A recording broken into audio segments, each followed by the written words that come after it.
Here are the few things I can quickly show you when we are doing a renovation project. So let's say, for example, this project right now, it's a new construction.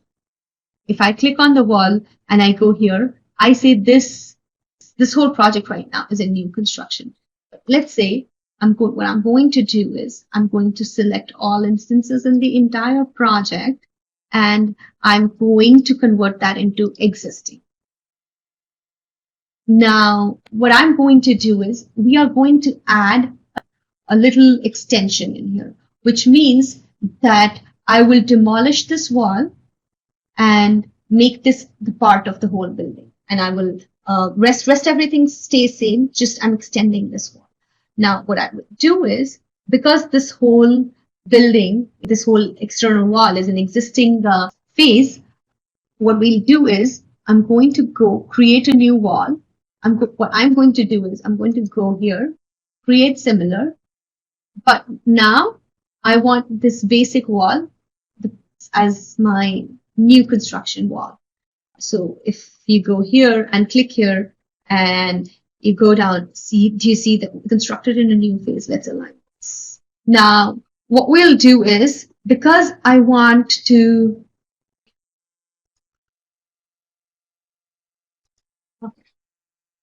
so now I want to delete this wall, this window, and that's it. So what I will do is, because rest everything is in my existing construction and this wall is going to be demolished, what I'm going to do is I'm going to go here, click, and I'm going to say phase demolished, new construction. Now, as soon as I do this, now see what's going to happen. I'm going to go create a schedule of walls. And that window is also now, it's created in existing, and we are going to demolish this new, and we are going to create this in existing and apply. Now, let's create a window schedule. And windows is new and existing. So let's go to new construction. And right now, what I just want to see is, let's say, height and level and sill height, and let's move sill below. Okay. So, okay, also I want to add into this is fields, phase created and phase demolished. Okay, so now it is, because this one window that we changed, it is telling me that that window was created in an existing phase and it's demolished in a new phase, which will help us understand. And as soon as, let's say there was a mistake and I want to change it, and all these windows, so I'm going to select all my windows here, select all instances visible in view, and I want to create all of them in existing and demolished in none. And let's go to our window schedule and see that one more thing what I'm going to do is I'm going to group this so that it becomes a little more easy. Right now we are in level 1. That's okay. So now it's showing me that what all windows have been created in existing, what all windows have been created in new, and were they demolished or were they not demolished. Let's pick up one of these windows. And what I want to do, sorry, not the new construction, let's do an existing phased. Okay, let's do this. Now, one of these windows I want to demolish in new construction and apply. And Let's go and look at. So you see that because I had everything in place, I had really designed my project in a way that I have all my settings done in a template like that.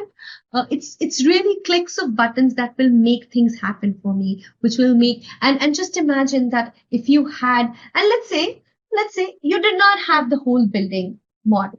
And you really don't want to invest time because it's just one single story extension that this building needs to be done. Believe me, you do not have to model the whole building.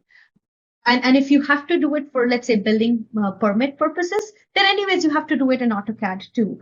And that's and if you have to do in AutoCAD and you're making that effort to put that in AutoCAD, why not do it in BIM? Because it's creating better relationship for you with the client because you're giving client a 3D model with information. It helps you with the kind of project that you are doing. And I can show you various examples of how even a smaller project, if it's done properly in BIM, it gives you so many benefits. Okay, let's look at the door schedule that we just made. Now, what I want to do is that it is showing me a count of that I have 13 doors of certain type and 5 doors of certain type and stuff like that. What I want to show you is that let's say I go into this and these 3 by 80 doors. Okay.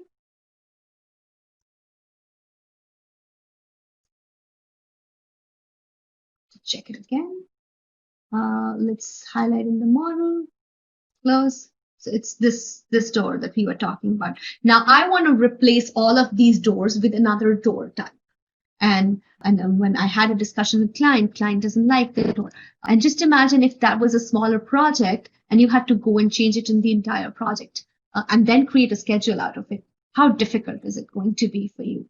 Rather, what I would do is that I would select all of these doors in the entire project, and I would replace them with this door. Let's choose a smaller door. Let's choose it. So we are using 3 by 80. Let's choose this one. So, okay. So this is, we have chosen this door. Now let's go and look at our schedule.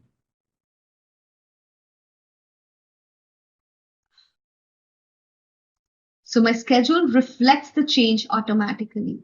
Let's see this one more time. So this is my door. It's 36 by 80. I want to change my 36 by 80 door into 32 by 84 door. Okay, let's go to the door schedule. Now we can see that we have 12 of those doors, the 36 by 80, and one door I have 32 by 84. So just imagine when we are doing a CAD project and you're doing all of this on CAD and there is stuff that changes on site. When you're discussing options with the client, it is so easy to change the stuff on a BIM-enabled software. Right now we are using Revit. So let's talk about Revit rather than going in CAD and doing it. So yeah, there is an effort in the starting. There is an effort where you might have to do a little bit of modeling. You might have to do a little bit of hard work in the start. But eventually the rework and all of the iteration that happens on the project, it becomes really easy and really simple. Hello everyone. Thanks for watching this video. This video is a clip from our webinar, BIM for Small Commercial Projects. If you want to listen to the entire webinar, please subscribe to our channel and click on the link in the description. You can also follow us on LinkedIn, Twitter, Facebook, and Instagram, or visit us at www.bimwise.com.